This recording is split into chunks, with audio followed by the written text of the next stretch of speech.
February 8, 1942, Yogyakarta Airfield, Java. The Boeing B-17 Flying Fortress serial number 41471 lay abandoned on the tropical airfield, its American crew having fled the advancing Japanese forces just hours earlier. The aircraft belonged to the 7th Bomb Group of the United States Army Air Forces, and although damaged in a crash landing, it remained largely intact. Within days, Japanese forces would discover this bomber and others like it scattered across Java's captured airfields. What they would learn from examining these aircraft would fundamentally challenge their understanding of American industrial capability. The aircraft represented more than just military hardware. It embodied an entire philosophy of manufacturing that stood in stark contrast to Japanese production methods. Over the next 3 years, Japanese engineers would systematically examine captured B-7s, documenting every aspect of their construction. The conclusions they reached would prove devastating to Japanese confidence in their ability to match American industrial output. The discovery began in March 1942 as Japanese forces completed their conquest of the Dutch East Indies.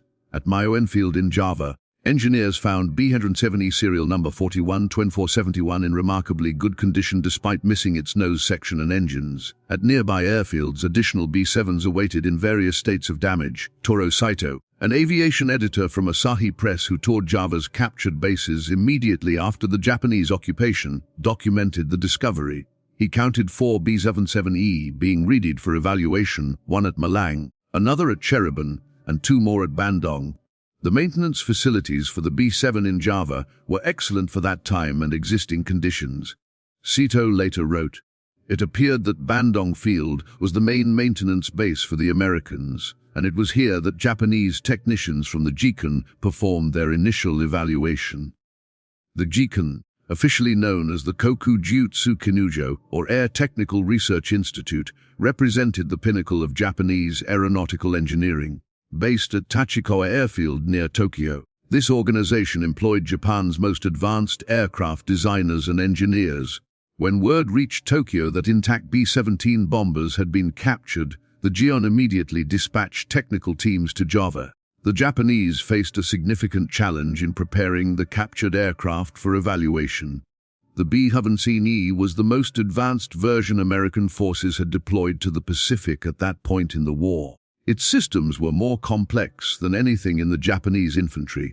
Using parts salvaged from multiple damaged B-7s and employing captured Allied mechanics who had been pressed into service, Japanese engineers began the painstaking work of restoring at least 2 B-17Es to flying condition.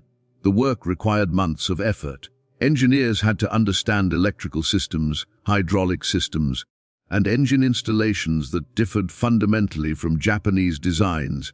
They studied instruction manuals captured along with the aircraft, translating technical documentation and learning American engineering practices. By late 1942, Japanese engineers had successfully restored 2 B-17Es to airworthy condition. A third aircraft, a B-7D captured at Clark Field in the Philippines, had already been flown to Japan earlier in the year. The decision was made to transport the restored Java B-17Es to Japan for comprehensive evaluation. The flight required elaborate preparation. The route would take the bombers through Singapore and northward to Japan, a journey of thousands of miles over territories recently conquered by Japanese forces. Elaborate flight plans were prepared to prevent Japanese air defense forces from shooting down their own captured aircraft. Fighter escorts were assigned and a Nakajima L-2D transport, the license-built version of the Douglas DC-3, would accompany the bombers as a mother ship. Every air defense unit along the route received advanced notification. In May or June 1943, the 2 B-17Es successfully arrived at Tachikawa Airfield near Tokyo. They joined the B-17D that had arrived earlier from the Philippines. Japanese engineers now possessed 3 examples of America's primary heavy bomber for detailed study. Major Kazuyuki Seitito of the Imperial Japanese Army Air Force headed the evaluation team at Tachikawa. An aeronautical engineer with extensive experience in aircraft design and testing, Seito assembled a team of specialists to conduct a comprehensive examination.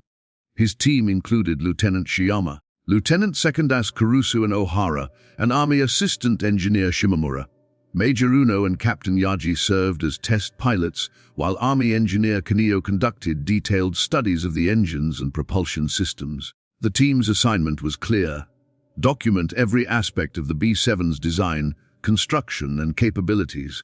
Since the Japanese had also captured complete instruction manuals for the aircraft, no detail would be overlooked. Every system would be tested, every component examined, every manufacturing technique analyzed.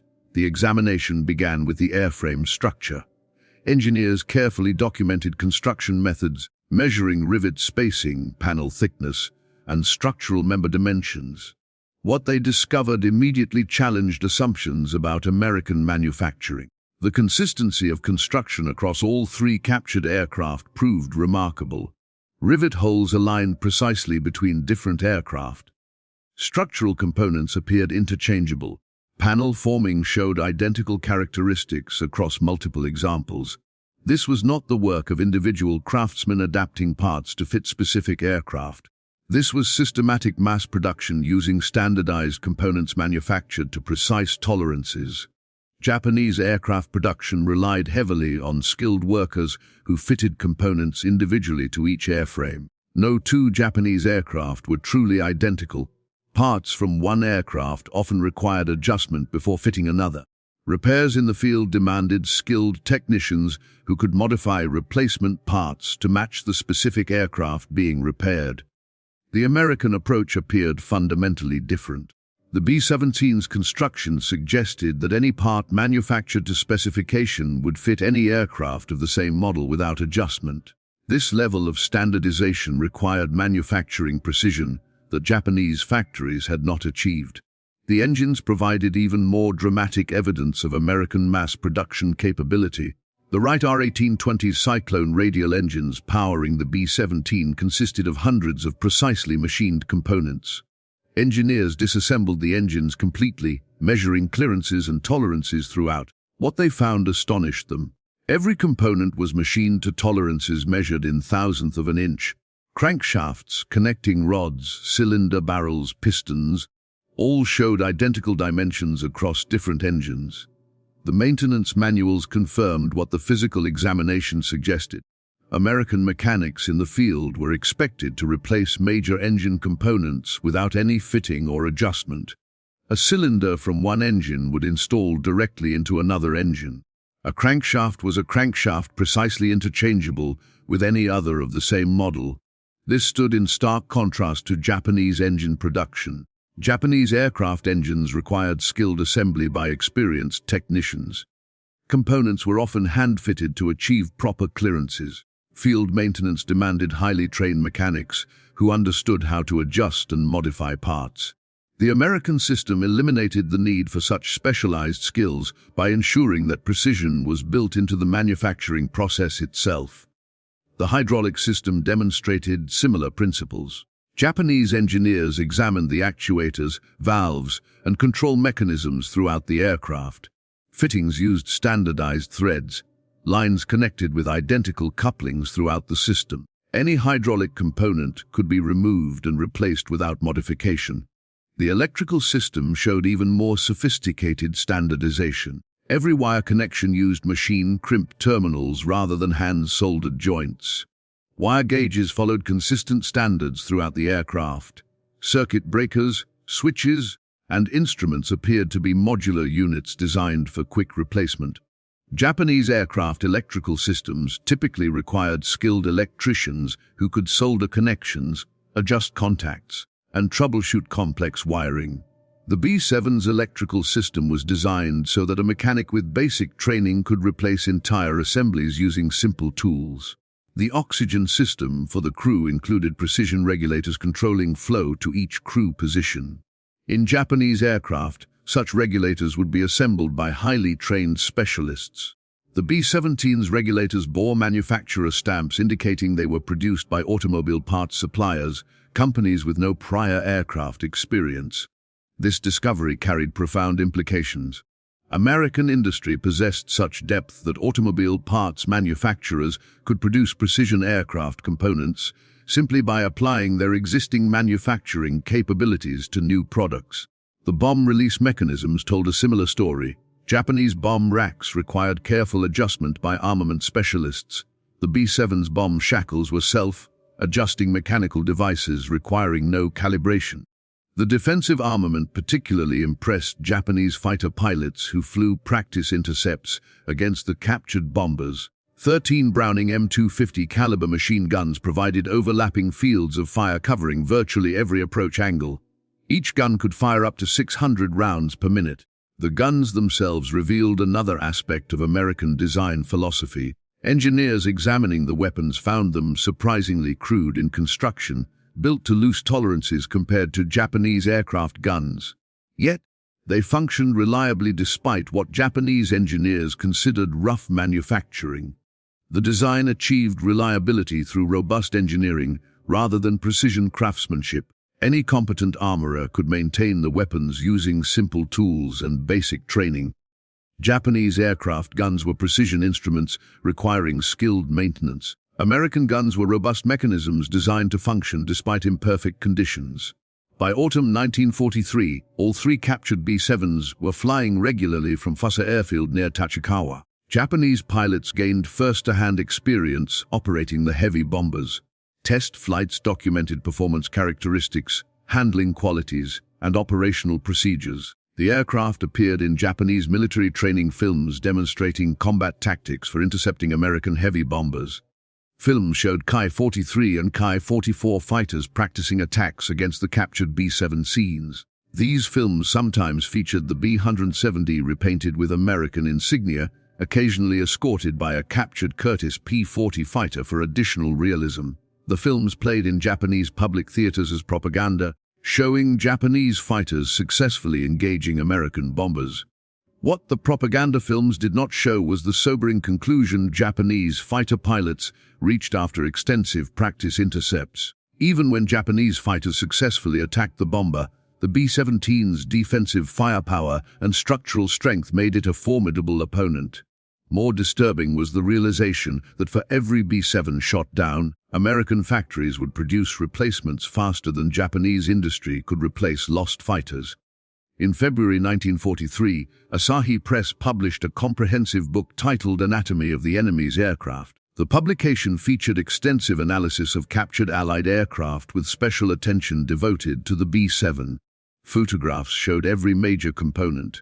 Technical drawings illustrated critical systems. Specifications filled page after page. The book became required reading for Japanese aircraft engineers. Mitsubishi engineer Hisanojo Ozawa, designer of the K-21 and K-67 twin-engine bombers, contributed an article on the B-17 for the May 1942 issue of Koku Asahi, Asahi's aviation magazine. Ozawa's analysis proved revealing in what it acknowledged and what it carefully avoided stating directly. He noted that the B-17E represented modifications to a design that first flew in 1935, suggesting the aircraft was based on outdated concepts. Martin B-10s and Handley Page Hayfords of the same vintage had already been phased out of service, Ozawa observed. Yet he admitted that improvements had made the B-7 a first-line combat aircraft and that the original design had been extremely good. Another Japanese aviation expert, Shizu Kikohara, designer of the Fernjin Kawanishi HAK flying boat, examined the captured B-17s and commented on what he found most impressive. The American engineers have perfected the subsystems of this bomber to such a degree that a minimum of controls are needed in the cockpit. He wrote, "The simplicity of the cockpit arrangement, considering the plane's size, demonstrated sophisticated systems integration. What these published analyses carefully avoided, stating explicitly, was the most disturbing conclusion. The B-7's construction methods represented a level of industrial organization that Japanese factories could not match. The aircraft was not superior because of better aerodynamic design or more powerful engines. It was superior because American industry could produce it in quantities that would overwhelm Japanese air defenses through sheer numbers." The examination revealed the B-7's construction in extensive detail. Wing panels were stamped from dies rather than hand-formed over wooden forms. This required massive hydraulic presses and precision dies costing fortunes to produce. But once those dies existed, workers could stamp panels by the hundreds per day. Control surfaces showed identical forming. Every aileron, elevator, and rudder section appeared to have been produced from master tooling rather than individually crafted. The main wing spars, critical structural members carrying flight loads, were machined on automated equipment. Drilling patterns matched exactly across multiple aircraft. Any wing rib from one bomber would fit precisely into another aircraft of the same model. The landing gear demonstrated automated precision machining. Main struts were forged components, heat-treated and machined on automated lathes. Actuating mechanisms consisted of hardened components machined to identical specifications. In early 1944, one of the captured B-17EZ was damaged beyond repair in a ground accident. During takeoff from Fauquier Airfield, the aircraft was caught in an unexpected crosswind. Its right wing collided with a parked Ki-49 bomber. Both aircraft were destroyed. The incident provided an opportunity for destructive examination. Engineers could cut into the damaged wing structure to examine construction details not visible in intact aircraft. By cutting through the wing skin and structure, engineers could measure rivet installation with precision. Hundreds of rivets were measured. Diameter variation proved minimal, less than 20,000 of an inch. Installation depth varied by less than 10,000 of an inch. Such consistency across thousands of rivets was impossible to achieve through hand riveting. The aircraft had clearly been assembled using automated or semi-automated riveting equipment. The implications extended beyond the immediate question of how one aircraft was built. If American factories could produce B-7 with this level of consistency, they could produce them rapidly. If parts were truly interchangeable, field maintenance became dramatically simpler. If workers needed less skill, because precision was built into the tooling rather than the craftsman, production could scale up quickly by training new workers. Japanese aircraft production faced exactly the opposite situation. Skilled craftsmen remained in short supply. Training new workers to the required skill levels took years. Increasing production meant finding and training more skilled workers, not simply adding more assembly stations. In May 1945, American photographic reconnaissance over Tachikawa Airfield captured images that puzzled intelligence analysts. Clearly visible was what appeared to be a new type of Japanese foreign bomber or transport. Analysts estimated the aircraft's wingspan at approximately 1/4. The mysterious aircraft was designated Tachikawa 104 based on the estimated wingspan and its location. As weeks passed without additional information, speculation grew about Japan's apparent development of a new heavy aircraft. Despite intensive bombing of Japanese aircraft factories, none of the American analysts who examined the photographs suspected the truth. The mysterious aircraft was actually one of their own B-17 flying fortresses, still undergoing evaluation by Japanese engineers 4 years after its capture. The actual wingspan of the B-17 measured 103 f/9 in, making the American intelligence estimate remarkably accurate. The extensive evaluation of captured B-7s had surprisingly little impact on Japanese bomber design. Japan attempted to copy the Douglas DC-4E transport as the Nakajima G5N bomber, but its other foreign land-based bomber, the Nakajima G80N, which entered production near the war's end, used more advanced structural designs that gained nothing from the B-7's airframe engineering. There is evidence, however, that components and systems from the B-17 influenced later Japanese aircraft. Most notable were attempts to perfect turbo superchargers for high-altitude performance. Several advanced Japanese designs, including the Army's Tachikawa K-74, Mitsubishi Ki-83 and Nakajima K-87, as well as the Navy's Gi-8N and Mitsubishi J-2M, failed to reach their full potential mainly because Japan could not successfully implement turbo supercharger technology. The problem was not understanding the technology. Japanese engineers who examined the B-17 understood how turbo superchargers worked. The problem was manufacturing. Turbo superchargers required high-temperature alloys and precision manufacturing that Japanese industry could not consistently produce. Even when experimental units were built, they proved unreliable. The same manufacturing limitations that prevented mass production of standardized B-17 components prevented development of advanced engine technologies. By 1944, the cumulative evidence from examining captured American aircraft had led thoughtful Japanese engineers to sobering conclusions about relative industrial capabilities. American aircraft production reached 96,000 aircraft in 1944, Japan struggled to produce 28,000, but the disparity in numbers understated the real gap. American aircraft consisted of thousands of precisely manufactured interchangeable parts. They could be maintained by mechanics with basic training using standardized replacement components. They could be repaired in the field quickly and returned to service. Japanese aircraft remained craftsmanu, built machines requiring skilled technicians for maintenance, specialized parts for repairs, and constant adjustment to remain operational. Each American aircraft represented greater actual combat capability because it could be kept flying with less effort and fewer specialized resources. The production system that enabled this output was visible in the B-17's construction. Boeing's Plant 2 in Seattle had produced 6 981 B-17 by the time production ended in April 1945. At peak production, 16 competing rolled off the assembly line every day. Douglas Aircraft in Long Beach produced 3,000 B-17s between July 1942 and July 1945. Lockheed Vega in Burbank built 2 750 B-7s between August 1942 and August 1945. Total B-7 production reached 12 731 aircraft from all three manufacturers. The Japanese engineers examining captured B-17s in 1943 and 1944 had no access to these production statistics, but they could calculate approximate production rates based on observed serial numbers and construction dates documented in the aircraft. The mathematics proved devastating. If American factories could build B-7s with such precision and consistency, they could build them rapidly. If they could build heavy bombers this quickly, their production of fighters and other aircraft must be proportionally greater. Japan had entered a war of industrial attrition against an opponent with 10 or 20 times its manufacturing capacity. The strategic bombing campaign against Japan's aircraft industry, which intensified in 1944, destroyed any remaining hope for matching American production. Boeing B-29 Superfortresses, the B-7's larger and more advanced successor, appeared over Japan in formations that Japanese defenses could not stop. Each raid destroyed production capacity that could not be replaced. The Nakajima plant at Musashino, the Mitsubishi facilities at Nagoya, the Kawasaki factories, all suffered severe damage from precision bombing.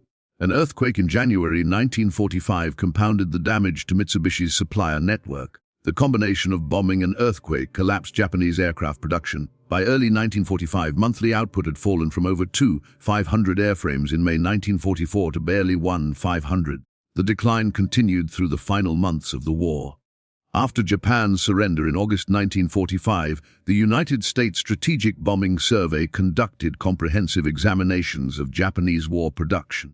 Teams of American engineers toured Japanese aircraft factories, documenting production methods and assessing industrial capabilities. What they found confirmed the conclusions that perceptive Japanese engineers had reached through examining captured B-17s. Japanese aircraft production relied heavily on skilled manual labor. Standardization remained limited. Interchangeable parts were more aspiration than reality across much of the industry. Subcontracting networks provided components, but quality control and dimensional consistency proved problematic.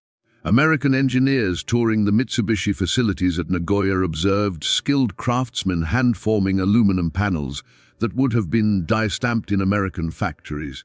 Manual riveting predominated where American factories used automated riveters. Individual fitting and adjustment were common where American factories used precision-manufactured interchangeable parts.